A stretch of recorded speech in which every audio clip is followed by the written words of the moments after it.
Do you need to join an association of realtors? I get asked this question all the time, especially by new agents that call in. And I have to explain to them how there's this whole system that has three tiers. There's a local association of realtors, which I believe is an obsolete model. There's a state association of realtors, and then there's a national association of realtors. And of course, these agents ask me, okay, well, which one should I join? And I have to tell them, no, it's an all or nothing proposition. You have to join all three concurrently. You go into a local association of realtors.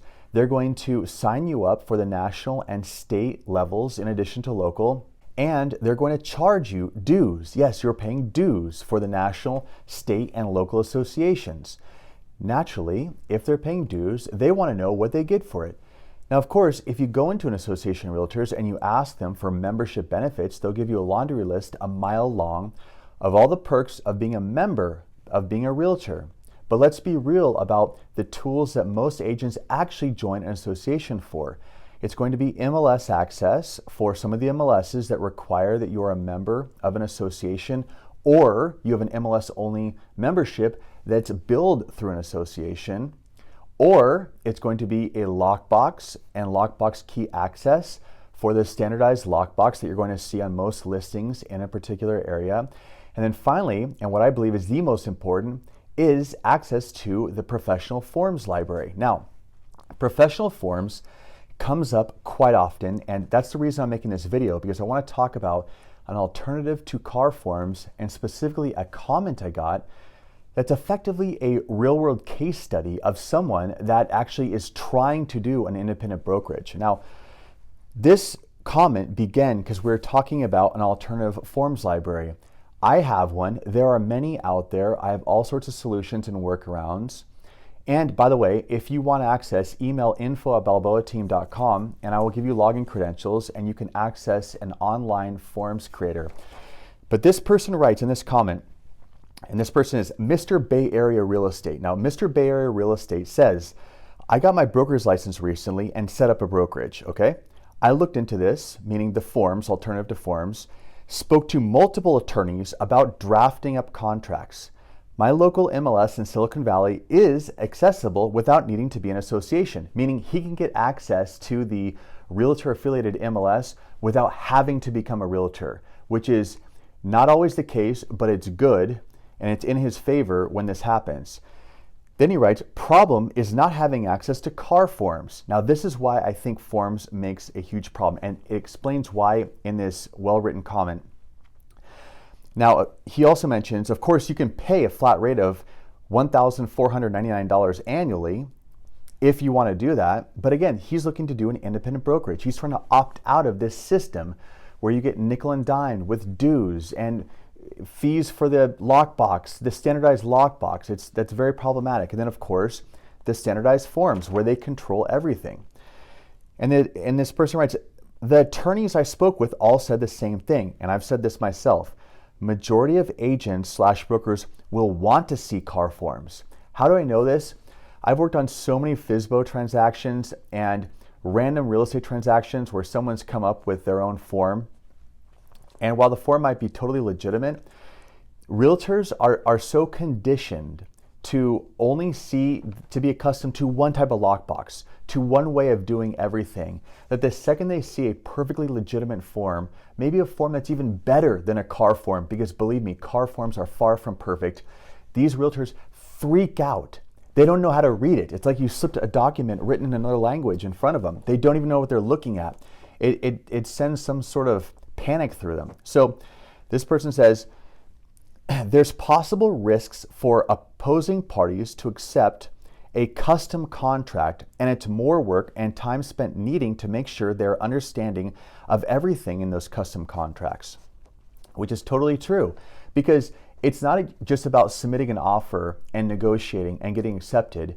You're submitting something that effectively needs to be translated by the recipient. The listing agent's going to see it.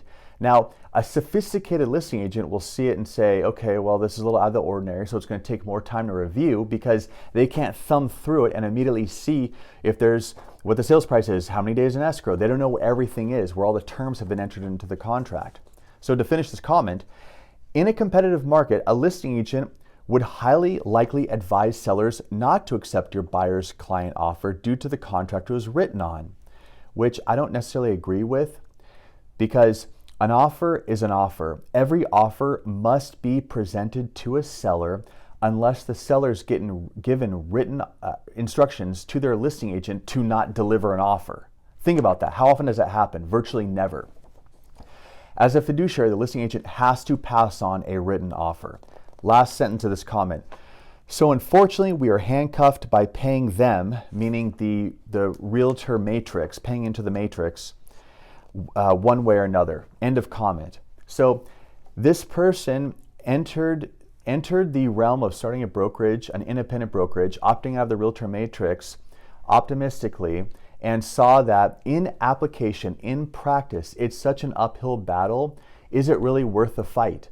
Is it really worth the inconvenience and the hassle? Now, I think this kind of ends a bit on a pessimistic note, because for this person, they've done their own calculation and they thought, that's not a battle I want to have. I don't want to run the risk of submitting an offer and then having to explain the offer itself. Never mind the terms of the offer, but the offer itself, the form it's written on, where to find it. So this person kind of has this mood of surrendering at the end. We're handcuffed by paying them one way or another. Well, I think that there's a trend that began with this absurd lawsuit, the first one that snowballed into all the copycat lawsuits, and then the settlement. And there's going to be a trend, I think, of more of these sorts of lawsuits and blame levied at NAR and the realtor model in general, because the realtor model is centralized. And when there's a centralized target, it allows groups to single out the behavior of some agent, some brokerage, and then blame it on some centralized source upstream. So this person has somewhat resolved himself to paying for the forms or opting into the car forms or realtor matrix simply because to him the uphill battle of presenting a unique form and having an awkward conversation with the listing agent may not be worth it to him. For him, it's not worth it to rock the boat that much to use independent forms and be an independent broker that's outside of the realtor matrix. But think about someone that doesn't have that choice. You have a couple different types of independent brokers out there. You have some that just simply cannot afford to pay fees because maybe they do one transaction a year and they just need a template, a reliable professional template to write an offer on and submit it. And they don't care if it raises the eyebrows of some listing agents when they submit an offer, because they know that listing agent still has to present that to the seller. And then of course, you have some agents, some independent brokers out there that really do not like how the realtor paradigm has monopolized so many tools and basically said that there's all these access points of resources and tools and lockbox access to listings that all lead back to the same place, which is realtor membership. And so out of defiance alone, those agents are more likely to adopt independent templates, forms that they can use that they're going to submit on an offer or draft a listing with that's not a realtor form, and they don't care if the listing agent, if they have to have some kind of awkward conversation with the listing agent for 30 seconds about the form. The offer is still legitimate. I mean, the worst case scenario is you have to baby the listing agent through the terms of the offer, but a well-written template, a template that displays the terms well, this isn't going to be a long conversation. It's going to be simple and easy to use. And simplicity is an advantage over car forms because they're becoming increasingly complex, increasingly lengthy, and they're superfluous. There's a lot of garbage. There's a lot packed in there. So you can submit an offer with an agent. Some agents aren't even going to have an issue. But for those that do, if they really make a fuss, tell them to just redraft it on their car form. If they really don't like your offer, they can redraft it, but they're not going to reject the offer out of the format that it's in. We're in this double-edged sword paradigm where on one end of it, everyone's using the same form, so it's familiar and it's easy because everyone's used to the same thing. Just like if you have one search engine like Google and everyone uses that and learns how to do search engine optimization for advertising and they learn Google's algorithm, there's only one algorithm to learn. You don't have to learn it different ways. If everyone on planet Earth spoke the same language, you'd never need a translator. But that's also a vulnerability. That's the other side of this double-edged sword, is that it centralizes things to one place. And then you have realtor control over everything we do. And what happens when CAR creates some garbage form or some terrible policy, or there's a realtor policy that we don't like?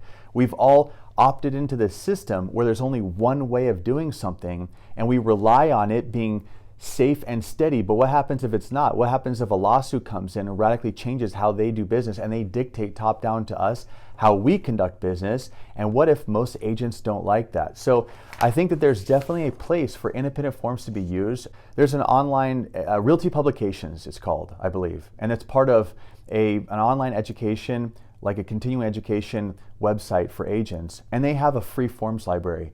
I created an open source free forms library for people to have access to. You can email info@balboateam.com. I'll put a link in the description, and I'll give you an account. You can log in. You can just create transactions. Go for it. You can do a whole real estate transaction today in the form library, and you can edit it online.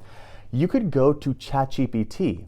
You could have a real estate form created. Well, is that going to be a final product? No, it's going to be a rough draft. You could go to an attorney like this person and just say, give me a purchase agreement template to use. So I challenge agents to think outside of just one standardized set of forms, because we deserve an alternative to a single realtor-controlled form source.